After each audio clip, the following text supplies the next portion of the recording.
Chapter 16. Accepting Change. No. I said no, and I mean it, shouted Sem. I heard you, but saying no doesn't change the facts, kid, replied Otto.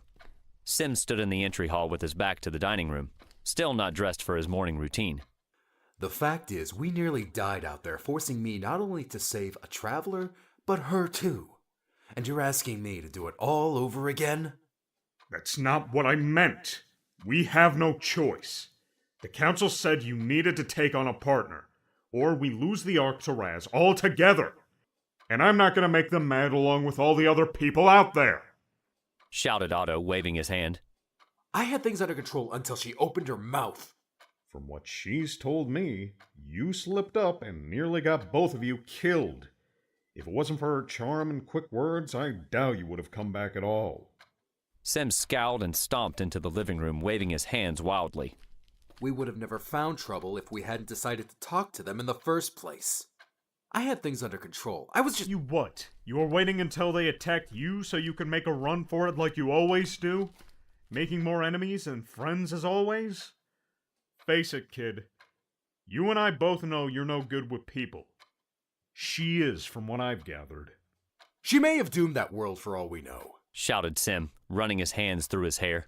You know, Erlen never believed in that superstition, and neither do I. Well, I do. Otto drew closer to Sem's face. Why? Because they're gone now? Because of karma? Because you think all those times you two went out there and changed things is now haunting your life? Because you think time holds a grudge against you for messing with it? Sem stood silently, eyes fixed on the cluttered end table, trying his best not to lash out in anger.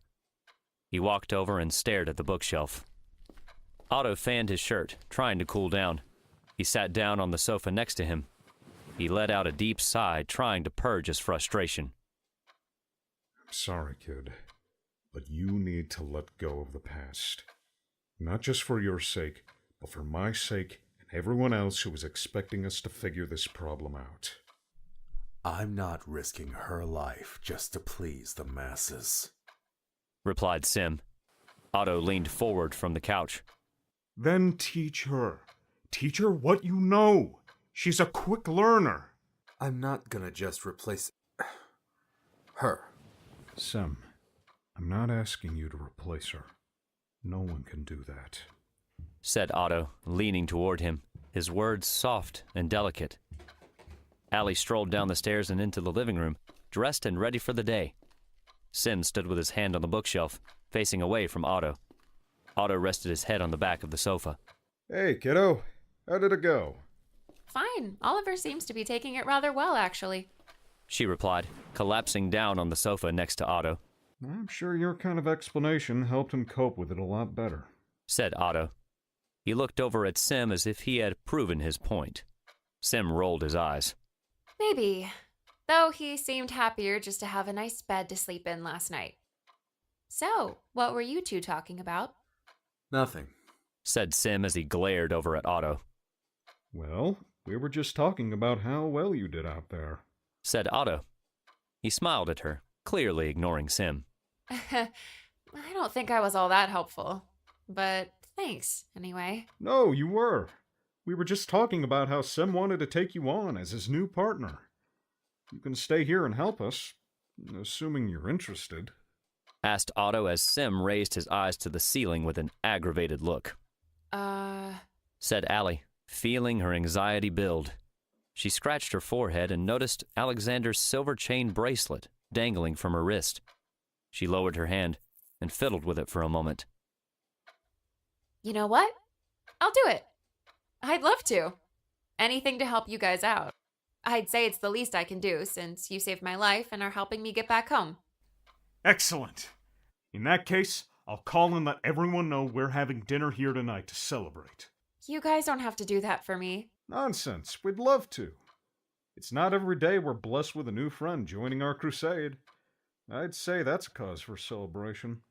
All right, but you two need to help clean this pig pen first, said Allie, looking around the room at the fallen books and disorderly living conditions. Pig pen? Yeah, this place you two call a home. If I'm going to start helping you guys, the least you can do is clean this place up. Otto slowly stood up and began wandering across the room to the dining room to reach the kitchen. I have work to do, but you two go right ahead. I need to take Oliver to Vila and then the boarding house. Then come back here to pour over the new data I gathered from using your communicator to open the gateway. You sure? I could take Oliver, said Sem, knowing Otto was using his best excuse. Oh no, I got it. You guys go right ahead, insisted Otto, stepping into the kitchen. Sem's shoulders drooped as he shook his head, feeling betrayed by his closest friend. All right. Shall we get started? Said Allie, turning to Sem. Fine. I'll get a broom. Sem slouched his way across the foyer towards the kitchen. And could you guys pick up some groceries for dinner tonight once you're done? Added Otto, picking up the phone and spinning the dial. Seriously? Sem picked the books up off the floor in the living room while Allie worked beside him, wiping away the dust from the bookshelves with a cloth, slowly working her way around the room. Stopping to face the standing suit of medieval armor, she scratched her head. The shining outer shell was beginning to rust and was covered head to steel toe in dust and dirt. How do I clean this? She asked Sem. There's an oiling kit somewhere around here. I'll find it later and polish it, he replied, placing the books back on the shelf in alphabetical order. So this all came from other worlds, I'm assuming? Asked Allie, looking up at the armor. Yeah, most of everything in here. Even the books. How'd you guys get all this? Well, some are gifts for saving people's lives, while others we acquired from the other islands. Most are treasures belonging to my teacher and adopted father. What happened to him? Sem placed another book on the shelf and lowered his head. The room had become a haunting memory for him. But Otto was right. He needed to let go, and now seemed like the best time to try. Allie picked up the couch pillows off the floor. She beat the dust from them, then placed them back on the couch. Sem turned back to look at her. Allie could sense his hesitation. I suppose I may as well explain the history of Asphodel since you're going to start helping me, he said, setting the book in his hand down on the couch. He walked over to the chair near the window and turned it toward the couch. Allie stopped her cleaning for a moment, eager to learn a new history lesson. Well, there's a lot that we don't know or understand for sure, but we do know this. Long before you or I ever arrived here, this island was settled by a group of lost travelers, just like us. People who were unlucky enough to be stolen away from their own worlds and trapped into this one. From what we know, a small group of 4 travelers managed to stumble upon each other and come together to create the first settlement right here on this very island. Lucky for them, this world is broken and isn't at risk of being destroyed like the others. Why that is, we still don't know. It may be that this world was already destroyed, and this is all that's left. Anyway, these first settlers built their settlement, which slowly grew into this district over time.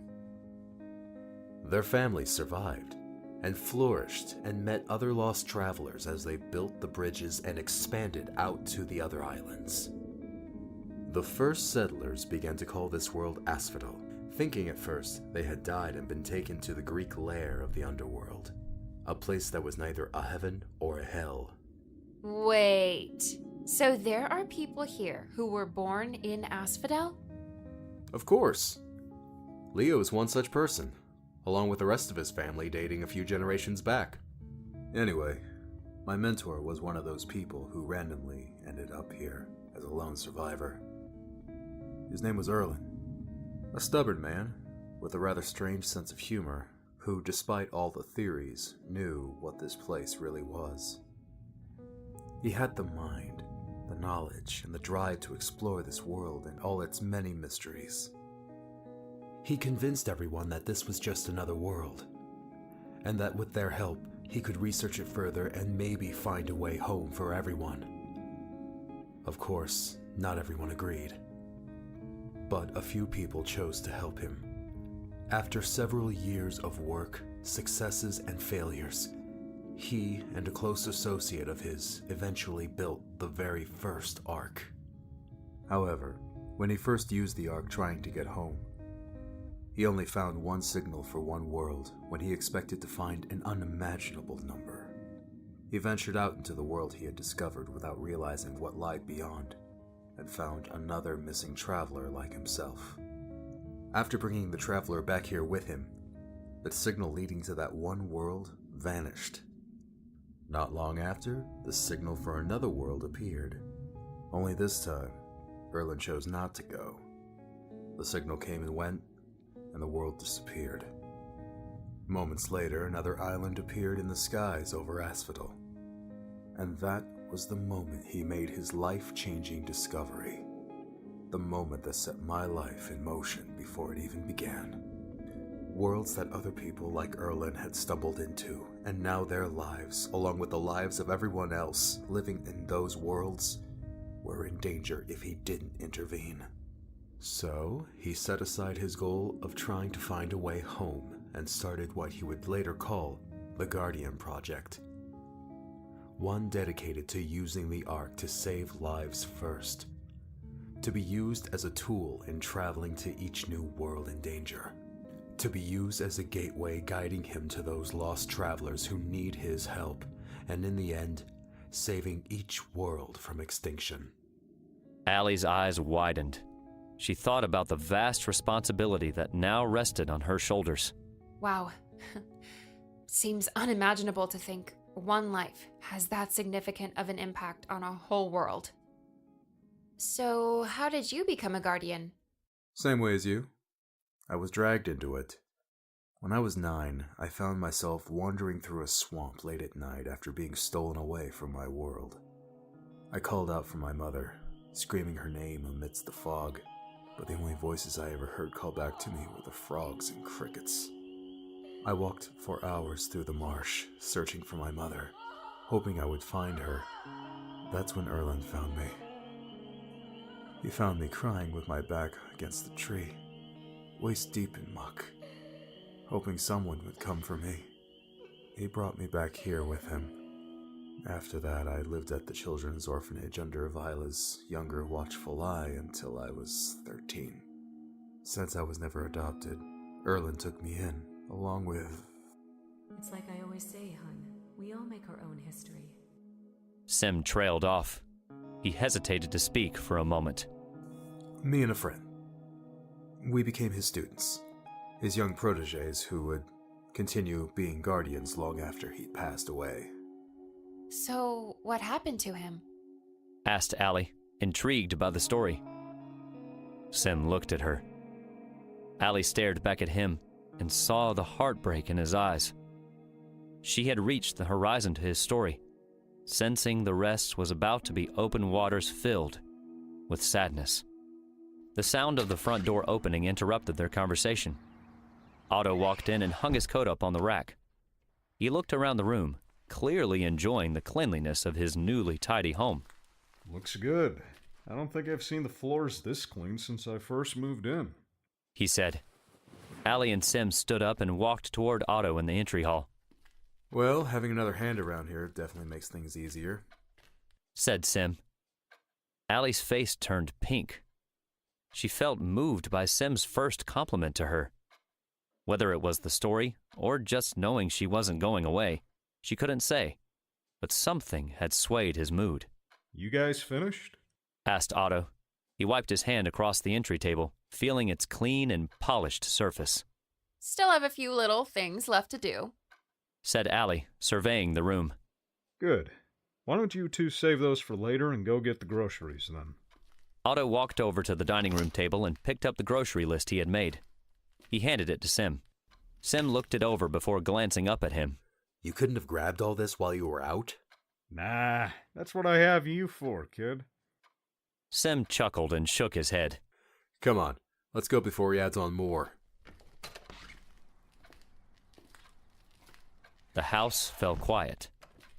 Otto sauntered into the living room and began reviewing the chalk equations scribbled on the blackboard hanging on the living room wall. He reached around to his back pocket and pulled out the leather journal he was carrying, reading it thoughtfully. So, your dad called you Spark? Sem limped along, carrying the paper grocery bags down the busy city street. Yeah, like spark plug? Spark? Because we spent almost all our time out in our garage working on the broken down cars he bought. Sem stepped deep into thought for a second. Huh. The only nickname I ever had was Kid. Erlen called me that, and then Otto did too after he joined us. Well, I guess there was my other nickname growing up. Otter. What? Otter? Who gave you that name? A friend. She used to say I was as cute as an otter and as slippery to catch as one. Of course, she gave me the nickname when we were kids. Allie stopped suddenly. She looked in through the bookstore window display next to her. A collection of journals was for sale in the window. One with a red leather cover and blue stitching appealed to her. Sem continued to walk, well into his own thoughts. He came to a stop as he noticed she wasn't with him anymore. He turned back to find her gazing at the window. You mind if I buy a journal really quick? Girls. Always window shopping. Sem mumbled under his breath. Yeah, sure. Make it quick, though, before half the groceries melt. Sem placed one of his grocery bags on the shop windowsill next to him and pulled the rest of his money from his pocket. He walked over and handed it to her. Allie put the money in her pocket, then opened the door to the bookstore and walked inside. Sem waited out front, greeting people as they passed by, receiving a few unpleasant glares in return. Allie grabbed the leather journal from the window she was admiring. She thumbed through it, finding its twisted, circular pattern on the cover to her liking. She brought the journal over to the young man at the counter, who greeted her. He typed the amount into the cash register. All right, that'll be 26 tappins. He said. Allie pulled the money Sem had given her from her pocket and placed it on the counter. Sorry. I'm still trying to figure out this new currency. She said, embarrassed. The young man laughed. It's all right. You knew? Yeah. Replied Allie. He sorted through the paper money and coins, pulling out the needed amount. Don't worry. It'll all make sense eventually. He handed her her change as she collected the rest of her money. Allie took the change, hoping to herself that she wouldn't become too familiar with the world around her. The thought of going home was still well on her mind. Thanks. No problem. You have a good one. Allie smiled and walked back out to the front of the shop where Sem waited with his back against the wall. He grabbed his groceries off the windowsill next to him. What do you need that for? I was, well, more like I wanted to be, a journalist back home. Figured if I'm gonna start helping you guys, I may as well write about all our adventures together. You'll probably be too tired to write. I get back and I want to pass out in my bed most days. As they continued to walk back to the house, an all too familiar crew cut above an angry face ahead of them halted their pace. Raz's glasses sunk down to his nose, with his forehead wrinkled, as always, in frustration. Sem! Raz shouted, crossing the street as he stomped his foot through a dirty puddle. Oh, crap. Whatever you do, don't let him see you get mad. He likes to leech on other people's nerves until they snap. Joke around with him and laugh, and you'll turn it on him. Whispered Sem. Raz huffed as he hurried to catch up to them, his nostrils flaring. You have some explaining to do! He hollered. He stepped into their path with his fists planted at his hips like a father ready to scold his own children. Evening, Raz. I heard about your screw-up the other day with that boy you saved. Care to tell me why that happened? Sem stood thinking for a moment. Well, I'd say just like you, Raz, some wild animals like to attack their prey without warning. Raz glared at him through the reflection of his rounded glasses. Really? Well, the way I hear it, that little boy ended up in the hospital. And you suffered a minor injury as well. Me? No. I'm healthy as an ox. Nothing's gonna keep me from doing my job. That's good to hear. 'Cause I'd hate to be in your shoes if everyone heard you were playing hooky rather than working. We wouldn't want to see you fail like your predecessors. said Roz. Sem's playful expression faded as a tight, dreadful look took its place. Allie could see how close to home Roz was hitting. Having just met you the other day, sir, I must say I'm rather jealous, said Allie in a serious tone, stepping in on the conversation. Jealous of what? Asked Roz, seemingly unamused. Jealous of everyone who hasn't met you. A sputter of laughter burst from Sem's lips. He did his best to cover it up. Clever. Roz smirked back at Allie. I heard how the two of them dragged you off yesterday as well. He turned to Sem. How long do you think she'll last before she realizes her mistake? Or ends up like... I'd encourage you not to finish that sentence, Raz. Well, from my point of view, she's already taken one step closer to an early grave. Allie stared back at Roz, knowing he was trying his best to frighten her. It was working.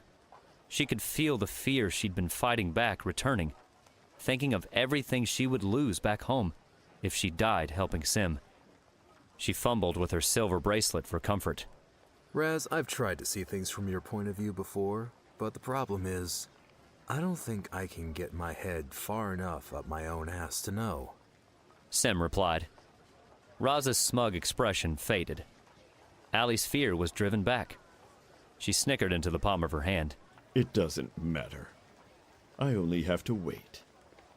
Eventually, the Council will either choose to strip you of your Guardian project by law, or those renegade citizens will do so by force. I only prefer trying to save myself the work of having to pick up an even bigger mess. But I'll be there either way. Right. Well, it's been a pleasure anyway, Raz. Now, if you'll excuse us, we have a celebration to attend. Sem pushed past him with Allie at his side. Enjoy that big house of yours. In a matter of time, my men and I will have a bonfire with all those books and relics of yours. Sem shook his head, trying to avoid unleashing another witty comeback at Roz's expense. Allie watched Roz give her a creepy smile before turning around to walk the other way. Even with the chill of his presence behind her, Allie struggled to let go and forget what he'd said. Sheesh, that guy's a creep. He's an asshole is what he is. Snarled Sem. The sound of Sem's communicator buzzing on his wrist demanded their attention. They continued walking as Sem used his bearded chin to press the accept call button as he continued to carry his groceries. Yeah, Said Sem, speaking to his communicator. You two on your way back yet? Asked Otto over the speaker. we're at Queen's Court in Lewis. Why? Good. The celebration's going to need to be put on hold. You two have another call. Sem looked over at Allie. She gazed back with curiosity and a bit of uncertainty in her eyes. Roz's words dissipated as the idea of exploring another new world thrilled her spirit. What are we waiting for then? Let's go save someone. Sem smiled at her. She was shocked at seeing the recent changes in his mood, believing the very act would have probably killed him the day they'd first talked. We'll be there in 5 minutes. How much time do we have? Not as much as before, but enough. Give or take 10 hours. All right, we'll be right there. Said Sem, hanging up the communicator with his chin. Do all the calls happen at the worst of times? Always. Sem replied. They both hurried their pace, with Allie slowly pulling away from Sem as he hobbled along after her. Hello, everybody. This is D. Tyler Fultz, the voice of Roz from Sem Adventures Across Time. If you've enjoyed our adventure across time so far, be sure to check out our Patreon page at patreon.com/TS Wieland. With your support, you'll gain early access to the next chapter of the book and even a copy of the book itself. With your contribution, more thrilling and inspiring audiobooks can be made every day through the hard work, time, and dedication of voice actors and artists all across the world, including myself, all working together. From all of us here in the World Between Worlds, we'd like to thank you for joining us on our adventures.